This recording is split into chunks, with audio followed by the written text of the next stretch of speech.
Buenos días, en este ejercicio nos piden calcular el voltaje VG y el voltaje V1 del circuito. Nos entregan que el voltaje V0 es de 250 milivolts, por lo tanto, como acá tenemos dos resistencias en paralelo, podemos calcular cada corriente que pasa por cada resistencia, que haciendo ley de Ohm es igual al voltaje dividido en la resistencia. Por lo tanto, nos quedaría que IA es de 5 mA e IB es de 20 mA. Ahora, haciendo la suma de las corrientes, nos daría igual a 0 por LKC, por lo tanto, I2 es menos 0,5 mA. Al tener I2, podemos calcular V1, que es I2 por la resistencia, entonces V1 nos queda de menos 50 milivolts. Al tener V1, como estas están en paralelo, podemos calcular que IC es igual al voltaje dividido en la resistencia, que es de menos 2 mA. Al tener entonces todas las corrientes de aquí, hacemos la suma y nos daría igual a 0 por LKC, entonces I1 es de 125 microamperes. Al tener I1, acá podemos calcular VG, debido a la ley de Ohm, entonces la suma de todas las resistencias por la corriente nos dará el voltaje. Por lo tanto, voltaje de G es igual a 6,25 milivolts. Para el problema 12 nos pide calcular el voltaje de Thevenin. Como acá tenemos una fuente de voltaje dependiente, debemos calcular el valor de I. Entonces, para obtener el valor de I, acá hacemos unas resistencias en paralelo, las sumamos, nos dará que la resistencia equivalente será de 90 ohms. Entonces, calculamos el voltaje que está aquí, sería la fuente de voltaje por la resistencia equivalente dividido en la suma de ambas resistencias, entonces será el voltaje de 9 volts. Para obtener I será el voltaje dividido la resistencia por ley de Ohm, entonces nos quedará que I es igual a 90 mA. Al tener el valor de I, lo reemplazamos acá con 1000, que nos quedará que el voltaje de la fuente será de 90 volts, y al tener el valor de la fuente nos podemos calcular el voltaje de Thevenin, que será el valor de la fuente por la resistencia, dividido en ambas resistencias sumadas, que será el voltaje de Thevenin finalmente, 75 volts. Luego se nos pide calcular la corriente de Norton utilizando el teorema de Norton. Por lo tanto, la resistencia que teníamos acá se cambia por un cable. Al tener un cable, toda la corriente se iría por el cable y esta resistencia se eliminaría, quedando un circuito reducido de esta manera. Por ley de Ohm, utilizaríamos que sería la corriente igual al voltaje partido por la resistencia, que será finalmente la corriente IN 9 A. Por último, se nos pide calcular la resistencia de Thevenin, por lo tanto, se apagan todas las fuentes y nos quedaría finalmente un circuito reducido de esta manera, con dos resistencias en paralelo. Por lo tanto, la resistencia de Thevenin será de 8.33 ohm. Y para comprobar los valores que nos han dado, utilizaremos esta relación que nos dará el mismo valor. Por lo tanto, el ejercicio está correcto. En el problema 3 se nos pide calcular mediante el método de nodos la potencia disipada por el resistor de 5 ohm. Por lo tanto, mediante el método de nodos calcularemos la corriente que pasa por esta resistencia. Entonces, viendo y analizando el nodo 2, nos daría que el voltaje 2 menos el voltaje de 1, que es de 500 volts, partido en la resistencia entre ambas, más el voltaje de V2 menos el voltaje de V3 partido en la resistencia de 2, más el voltaje 2 menos 0 partido en 3 es igual a 0. Ese sería el nodo 2. Y para analizar el nodo 3 sería el voltaje 3 menos el voltaje 2 partido por la resistencia, más el voltaje 3 menos 500 partido en 11, más voltaje 3 partido en 6, eso sería igual a 0. Entonces, ahora nos quedaría analizar entre estas dos ecuaciones. Luego, al tener ambas ecuaciones, al desarrollarlas, nos quedaría esta matriz. Utilizando el método de Cramer con la matriz obtenida anteriormente, quedaría voltaje 2 igual a 205,752 volts y el voltaje 3 sería 195,79 volts. Al haber obtenido el voltaje 2 y el voltaje 3, ahora podemos calcular la corriente que pasa por el resistor de 5 ohm. Por lo tanto, la corriente será el voltaje 1 menos el voltaje 3 dividido en la suma de las resistencias de ambos. Sería 500 menos 195,796 dividido en 11, por lo tanto la corriente I será 27,65 amperes. Entonces la potencia que se disipa por el resistor de 5 ohm será la corriente al cuadrado por el resistor, que serán estos valores, por lo tanto la potencia será 3824,95 watts. En el problema 4 nos piden graficar la potencia de R1 escribiendo su expresión además en función de señales singulares. Ya que sabemos que la fórmula de potencia es igual al voltaje por la corriente y el problema nos entrega el valor del voltaje, habrá que calcular la corriente. Para calcular la corriente sabremos que será la corriente que entra de I3 más la corriente I1 más la corriente I2 menos la corriente I1. Entonces se eliminarían los I1 y nos quedaría que I0 será I3 más I2. Por lo tanto, I0 reemplazando los valores nos da esta expresión. Para finalizar, graficamos I0 y el voltaje de 0. Entonces sabemos que la potencia es el voltaje por la corriente. Procedemos a multiplicar ambos gráficos y nos quedaría que la potencia sería este gráfico, además con esta función en señales de singulares. En el problema número 1 se nos presenta el siguiente circuito. Una fuente de corriente de 7,5 mA, una resistencia de 20 kΩ conectada en paralelo, un capacitor de 0,1 microfaradios y una resistencia de 30 kΩ. En la alternativa A se nos pide calcular la corriente I de T y el voltaje V de T en la resistencia. Primero vamos a reducir el circuito de esta manera, obteniendo una fuente de voltaje de 150 volts, una resistencia de 50 kΩ y un capacitor de 0,1 microfaradios.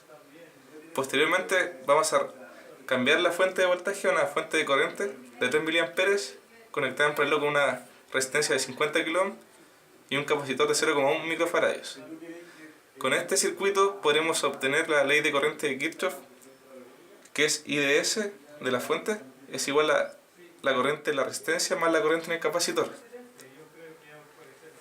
Dado esto, obtenemos la ecuación diferencial del circuito, que es I de S es igual a voltaje del capacitor sobre R más C de T, que corresponde a la corriente en el capacitor.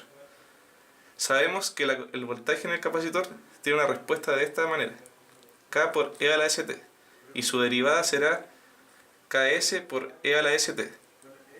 Reemplazando esto acá e igualando a 0, nos queda que S es igual a menos 1 sobre RC. Posteriormente evaluamos el voltaje en el capacitor en 0, que es igual a 0, es igual a la constante más I de S por R, obteniendo así que la constante es igual a menos IS por R. Finalmente el voltaje en el capacitor será de menos 150 por E a la menos 200T más 150 volts.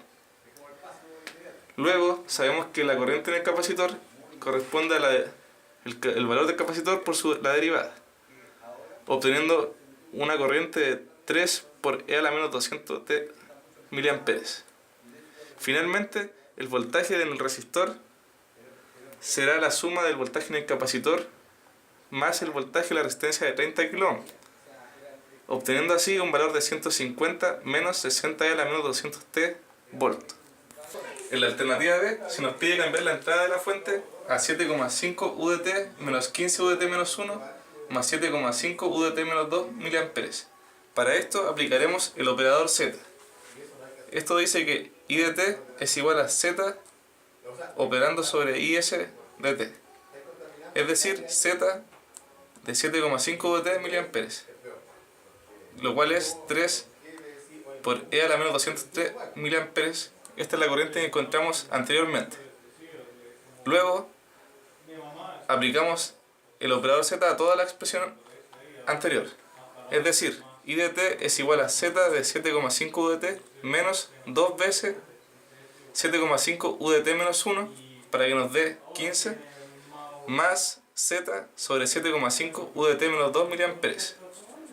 Evaluando con este valor en la expresión nos queda que I de T es 3 por E a la menos 200T menos 6 por E a la menos 200T menos 1 más 3 por E a la menos 200T menos 2 mA.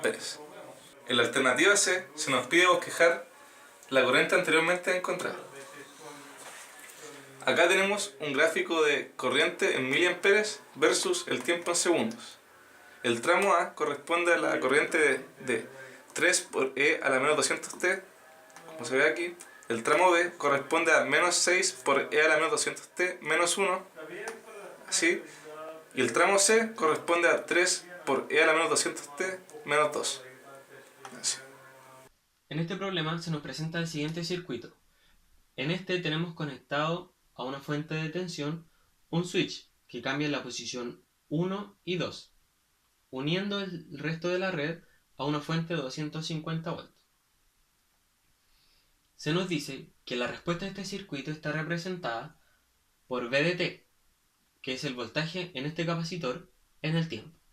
Se nos dice que en T igual a 600 milisegundos, el valor decrece hasta el 10% de su valor inicial, V de 0.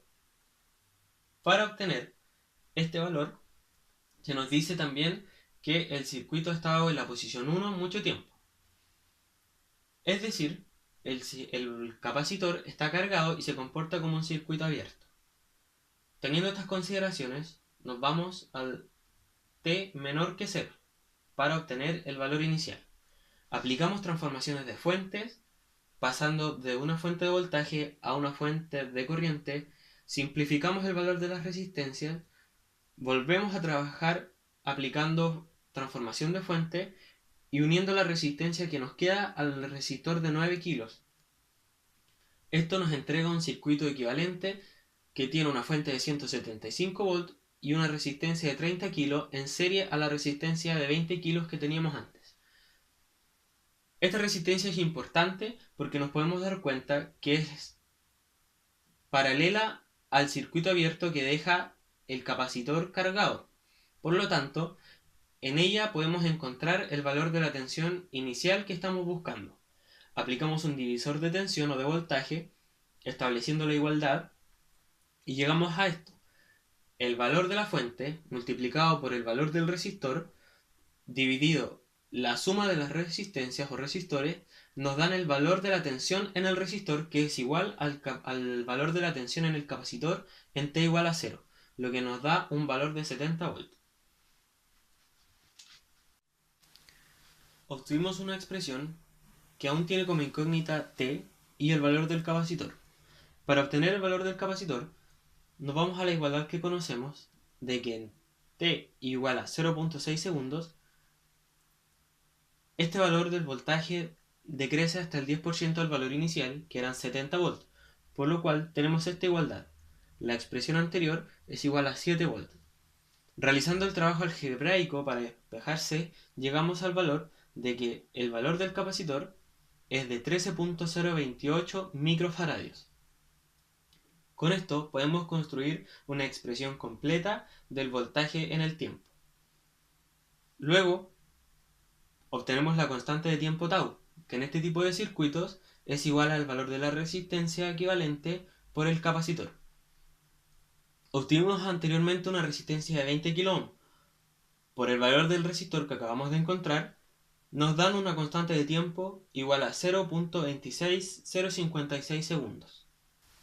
Para encontrar la expresión del voltaje en el tiempo, vamos a considerar ahora T mayor que 0. Es decir, el switch ha cambiado de la posición 1 a la posición 2. Esto significa que el capacitor se comienza a descargar. Simplificamos los valores de las resistencias. Tenemos una resistencia que es el valor equivalente de el paralelo de esta sumado a esta, la resistencia que estaba en serie. Da un resistor de 30 kilos. Esto lo unimos con la resistencia de 20 kilos en paralelo y lo simplificamos con la de 8 que queda en serie al paralelo de estas dos. Tenemos una resistencia de 20 kilos y podemos determinar una corriente IR y una corriente IC para aplicar una ley de Kirchhoff de corriente y encontrar la ecuación diferencial de nuestro circuito. Sabemos que el tipo de respuesta de esta ecuación es una exponencial y reemplazando el valor inicial y la constante de tiempo llegamos a la expresión de la respuesta del circuito. Por último, se nos pide calcular la energía almacenada en el capacitor cuando T se encuentra entre tau y 6 tau, es decir, entre los instantes 0.2 26,056 segundos y 1,6336 segundos. Para esto vamos a ocupar la fórmula de energía, que dice que la energía acumulada entre dos instantes es un medio del valor del capacitor por el voltaje al cuadrado en el segundo instante o en el instante final, menos el voltaje al cuadrado en el primer instante o en el instante inicial. Calculamos los voltajes tanto en el instante tau como en 6 tau, que nos dan esos valores, y los reemplazamos en la fórmula. Al calcular este valor, con el valor del capacitor obtenido anteriormente, llegamos a este valor, 4.319 por 10 a la menos 3 negativo, porque el capacitor se está descargando. En este ejercicio se nos presenta un circuito de segundo orden, es decir, tiene un elemento capacitivo y un elemento inductivo. Están conectados a resistores y una fuente de tensión y de corriente. Tenemos un switch S1 que en t igual a 0 se cierra tras haber estado abierto mucho tiempo, y un switch S2 que se abre tras haber estado mucho tiempo cerrado. Se nos pide calcular primero las condiciones iniciales. El inductor, por una parte, estuvo conectado solamente al resistor de 1K y a la fuente de corriente de 60 mA. Al estar mucho tiempo conectado, el inductor se comporta como un cortocircuito, por lo tanto toda la corriente de la fuente pasa a través de él. De inmediato nos damos cuenta entonces que la corriente inicial del inductor, es decir, IL en 0 menos, es igual a 60 mA. Por su parte, el capacitor está conectado solamente al resistor de 5K en paralelo, que también está en paralelo a una fuente y un resistor.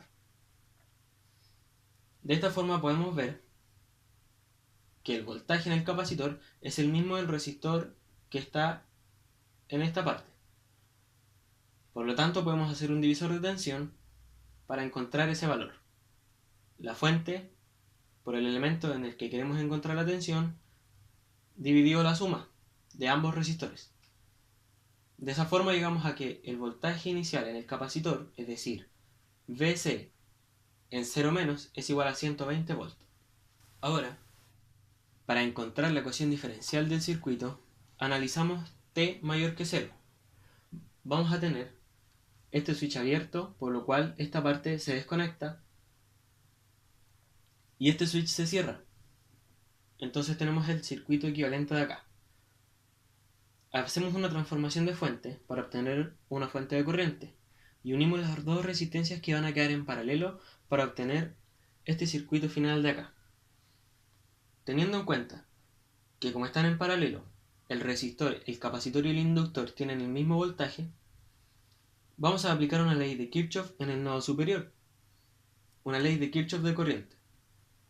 Reemplazando los valores correspondientes, vamos a llegar a esa expresión final igualada a la corriente de la fuente, que es la suma de las otras tres corrientes. Como ya conocemos el valor de cada uno de los elementos, simplemente reemplazamos y tenemos esta expresión final de nuestra ecuación diferencial de segundo orden. Se nos pide también calcular la constante de amortiguamiento y la frecuencia de resonancia del circuito. Del circuito equivalente vimos la ecuación diferencial. Sabemos que como es un circuito de segundo orden, la respuesta es de tipo solución particular más solución homogénea. Vemos la solución particular rápidamente porque sabemos que la solución particular es cuando alcanza ya mucho tiempo el circuito en esta forma. Así el capacitor se va a cargar y se va a comportar como un circuito abierto y el inductor cargado se comporta como un cortocircuito. Por lo tanto, la solución particular para la corriente en el inductor va a ser igual al valor de la fuente, porque toda la corriente va a pasar a través de él. Para la solución homogénea tenemos la ecuación diferencial igualada a 0. Dividimos por LC para dejar libre este término y así reemplazar S igual a la derivada de la corriente en el inductor partido en dt. Obtenemos la ecuación característica, de la cual podemos sacar la constante de amortiguación y la frecuencia de resonancia. El valor del doble de la constante de amortiguación es 1 partido la resistencia equivalente por el valor del capacitor. Ese valor dividido por 2 da 40, realizando el despeje. La frecuencia de resonancia, aquí está al cuadrado, por lo tanto, el valor del W0, o de omega 0 mejor dicho, es 1 partido la raíz de LC. Al desarrollar eso, obtenemos el valor de 50 radianes por segundo. Como vemos, el valor de la frecuencia de resonancia es mayor que el valor de la constante de amortiguamiento, por lo tanto, estamos en un caso infraamortiguado. Ahora, para obtener la corriente, nos fijamos en que ya tenemos la solución particular. Por lo tanto, necesitamos obtener la solución homogénea. La solución homogénea sabemos por el hecho de que es un caso infraamortiguado que tiene esta forma: K por E a la menos alfa t coseno, y el coseno tiene una nueva constante omega sub d por t más un ángulo de desfase. La constante de omega sub d la obtenemos como la raíz de omega 0 al cuadrado menos alfa al cuadrado, lo que nos da este valor, 2498.72. Ahora, las constantes K y el ángulo los encontramos de las condiciones iniciales del circuito. Las condiciones iniciales del circuito son que la corriente en cero, la corriente del inductor en cero, es 60 por 10 a la menos 3 y el voltaje del capacitor en cero es 120. Del voltaje del capacitor sabemos que es igual al inductor por la corriente del inductor sobre dt, por lo cual encontramos la derivada de la corriente en cero, que es 1.5. La derivada de la expresión se escribe aquí a continuación. Al evaluar t igual a 0, sabemos que es igual a 1.5 y nos queda esa expresión de aquí. También tenemos aquí evaluado la corriente en 0, que sabemos que es 60 por 10 a la menos 3. Y eso es igual a la expresión evaluada en 0. Al hacer el trabajo algebraico, llegamos a que el valor de las constantes son los que están escritos aquí. El ángulo de desfase va a ser menos la tangente a la menos 1 de alfa partido omega sub d más el voltaje, que es el voltaje del capacitor, partido por omega sub d por la corriente, voltaje y corriente inicial, que son los que ya tenemos, y eso está multiplicado por el valor del inductor. K, por otro lado, va a ser el valor de la corriente inicial, que es el valor que ya obtenemos, dividido el coseno de este ángulo. Al hacer el cálculo, obtenemos que el ángulo de desfase es de menos 1.49 grados. El coseno de eso es 0.99. Entonces K es 60 por 10 a la menos 3 por 0.99 y eso es 0.06. Al reemplazar los valores de K y del ángulo obtenidos anteriormente, tanto como omega sub d, en la expresión general que teníamos para la corriente, sumándole el valor particular, vamos a obtener esta expresión de la corriente en el tiempo, cuyo bosquejo se presenta en este gráfico. Sabemos que es inframortiguado, por lo tanto sigue oscilando hasta que se va acercando al valor particular. Un computador con un monitor y un teclado requiere 60 watts para operar cuando se conecta a la red eléctrica. ¿Cuánto es el valor RMS de la magnitud de corriente entregada por el cable de alimentación? Tenemos la potencia que son 60 watts, el voltaje que es 220 RMS, y el que fluye por la red eléctrica chilena, por lo que ocupamos la fórmula de potencia para despejar la corriente y nos da 0,27 amperes. Para la B, Una impresora es conectada al computador de la pregunta A consumiendo 80 watts. Si la impresora es conectada al mismo enchufe, ¿cuál es el valor RMS de la magnitud de corriente medida desde la salida del enchufe? Sumamos las potencias ya que están conectadas al mismo enchufe y son potencias así que pueden sumarse. Nos da 140 el mismo voltaje y la misma corriente, o sea, no la misma corriente, dividimos y nos da la nueva corriente 0,6364 amperes. C. ¿La impedancia de un circuito es un fasor? No, la impedancia de un circuito no es un fasor, ya que un fasor se trabaja en el régimen temporal, ya que representa una función sinusoidal. Una impedancia no se trabaja en el régimen temporal. D. Es correcto el régimen permanente sinusoidal si la entrada es x de t igual a seno de wt más ángulo 1, como la salida del sistema será i de t igual b coseno de wt más ángulo 2.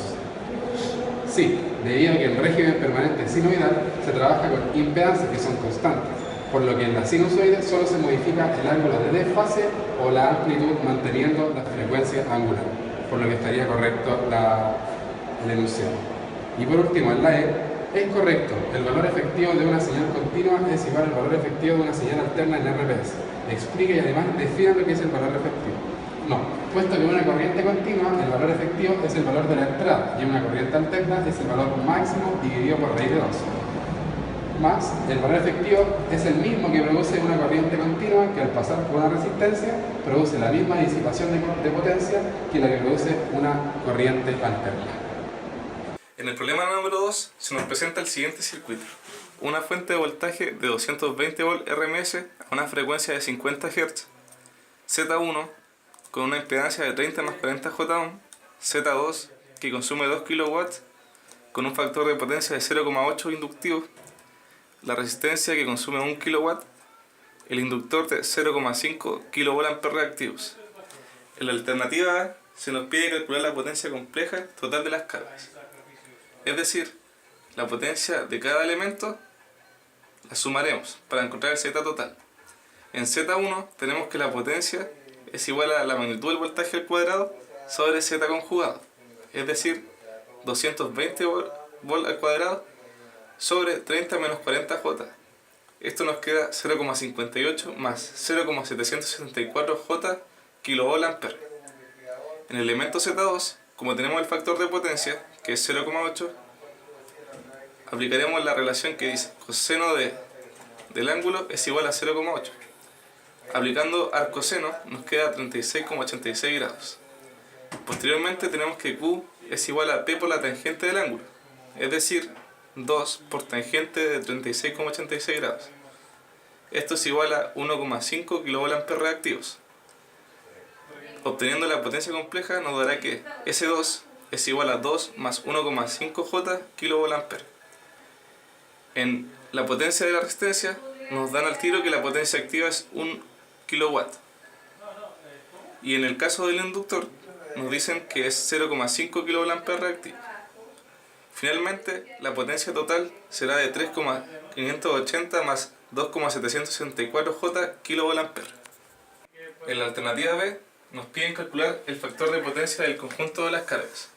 Para ello pasaremos la potencia anteriormente encontrada a su forma polar. Dado esto, obtendremos el valor del ángulo, que lo valoraremos en el coseno para encontrar el factor de potencia. Es decir, coseno de 37,77 grados es igual a 0,79.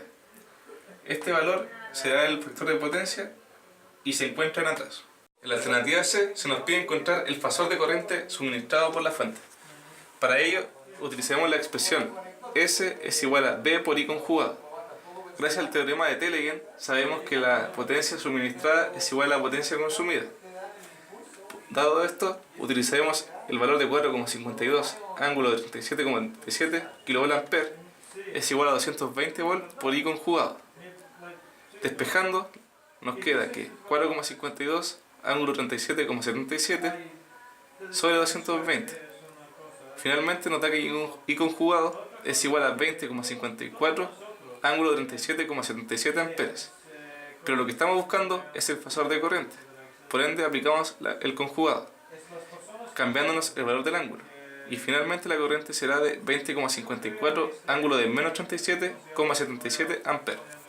En la alternativa D se nos pide calcular el valor del capacitor que al conectarlo entre los terminales AB disminuye el pasor de corriente en un 10%. Es decir, nuestra corriente nueva será igual a I1 por 0,9 y esto nos dará un valor de 18,53, ángulo de menos 37,77 amperes. Luego debemos encontrar nuestra nueva potencia utilizando la expresión S es igual a B por I conjugado. Es decir, que dará 220 por 18,53, ángulo de 37,77 grados, positivo dado que es conjugada, dándonos un valor de esta potencia. Luego calcularemos el valor de la potencia aparente, que es equivalente a la raíz cuadrada de P cuadrado más Q cuadrado, dándonos un valor de 4076,86 voltamperes. Pero sabemos, dado este resultado, que nuestra potencia activa cambió, y eso no debe pasar dado que solo agregamos un capacitor en los terminales AB. Para ello, evaluaremos con el valor antiguo de la potencia activa y encontraremos nuestro nuevo valor de Q, que será de 1949,032 voltamperes reactivos. Luego sabremos que nuestro valor de Q agregado será igual a la diferencia entre la potencia reactiva inicial menos la potencia reactiva final, dándonos un valor de 825,4765 voltamperes reactivos. Finalmente aplicaremos la expresión de que la potencia reactiva en el capacitor es igual a P Rms al cuadrado por omega por C. Despejando nos queda 825,3765 sobre 220 cuadrado por 2pi por 50. Esto es porque nuestra frecuencia estaba en Hz y debemos pasar la frecuencia angular. Finalmente, el valor del capacitor será de 5,4282 por 10 a la menos 5 faradios. En la alternativa E se nos pide calcular el nuevo factor de potencia una vez agregado el capacitor en los terminales AB. Anteriormente calculamos nuestra potencia, que era 3580 más 1949 J voltampere. Esto lo pasaremos a su forma polar para encontrar el ángulo. Sabemos que el factor de potencia es igual al coseno del ángulo, es decir, será coseno de 28,55 grados, dándonos un valor de 0,87 en atraso. El problema número 3 se nos presenta el siguiente circuito: una fuente de voltaje de 8 coseno de 2t volt, un inductor de 2 Henry, una fuente de corriente de 2 seno de 2t ampere, una resistencia de 4 ohm, otra resistencia de 4 ohm, un inductor de 3 Henry, un capacitor de 0,1 farad y finalmente un capacitor de 0,1 farad. En la alternativa A se nos pide reducir el circuito a una fuente de voltaje en serie con una impedancia y nos piden el valor de la admitancia. Primero encontraremos la impedancia de todos los elementos. En el caso del inductor será de 4 J ohm, la resistencia seguirá siendo 4 ohm, esta resistencia igual 4 ohm, el inductor será de 6 J ohm y el capacitor será de menos 5 J ohm, al igual que este capacitor. Luego, aplicando un cambio de fuente y reduciendo el circuito, nos quedará finalmente una fuente de corriente de 4 ángulos de menos 90 grados amperes, una impedancia en paralelo de 4 J ohm, otra impedancia de 4 menos 30 J ohm y finalmente esta impedancia de 2,4390 menos 9512 J ohm. Esta impedancia viene de este paralelo, esta otra impedancia viene de este otro paralelo. Y además a esta impedancia se le sumó el valor de los 4 ohm, ya que al resolver el paralelo queda en serie. Finalmente, aplicando otro cambio de fuente y reduciendo aún más el circuito, nos quedará una fuente de voltaje de 16 volts conectada en serie con una impedancia de 6,4390 menos 27,9512 J ohm. Por propiedad sabemos que la admitancia es el inverso de la impedancia, quedándonos así un valor de 0,0078 más 0,0340 J Siemens. En la alternativa B nos piden calcular la corriente IF de T, que es la corriente que nos entrega la fuente. Es decir, aplicaremos la ley de Ohm que dice voltaje es igual a la impedancia por I. Pero a su vez podemos decir que la corriente es igual al voltaje por la admitancia. dándonos así un valor de 0,5578 ángulo de 77,0273 grados amperes. Se nos pide calcular el valor de la corriente I de T. Para ello vamos a resolver este paralelo y vamos a cambiar este paralelo y reducir las fuentes de corriente, llegando así a este nuevo circuito. Nos quedará una fuente de 16 volts, una impedancia de 4 más 4 J ohm, una impedancia de 6 J ohm, la impedancia de menos 5 J ohm y el valor del resultado de este paralelo equivalente a 2,4390 menos 1,9512 J ohm. Realizaremos este ejercicio mediante el método de mallas, aplicando una corriente I1 y una corriente I2, y gracias al método de inspección obtendremos la matriz, quedándonos en la diagonal las impedancias que se encuentran en cada corriente de malla. En la corriente I1 nos quedará 6,4390 más 8,0848 J.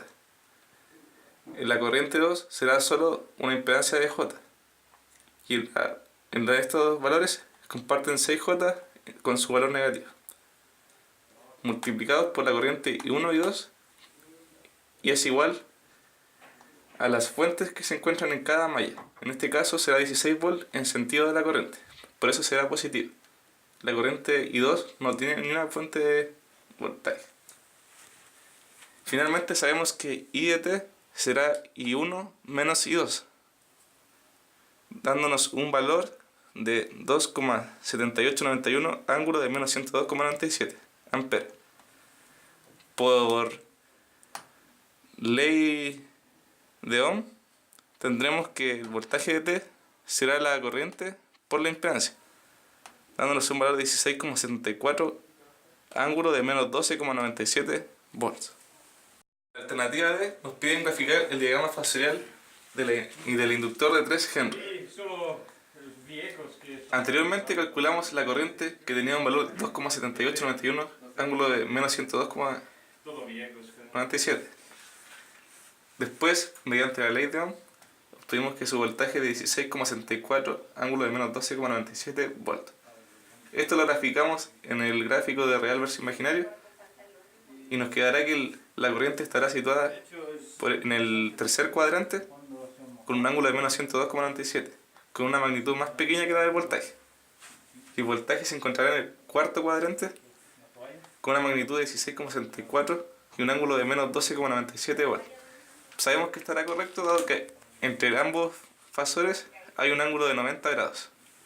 La alternativa E se nos pide calcular la corriente I de T que circula por la impedancia de 6J mediante el teorema de superposición.